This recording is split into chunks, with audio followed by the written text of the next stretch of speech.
After enabling cycles, set it to GPU if your graphics card supports it for faster renders. If you run out of GPU memory, you can always fall back to CPU rendering. If the optics render engine is available in preferences, choose that as it is usually faster.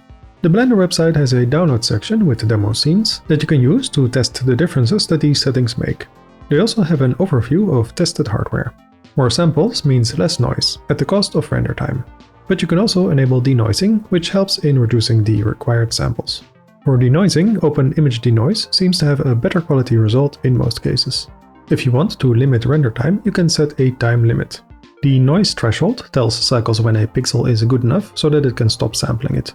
Typically, this is set between 0.1 and 0.001. If you set it to 0, it will automatically guess a value.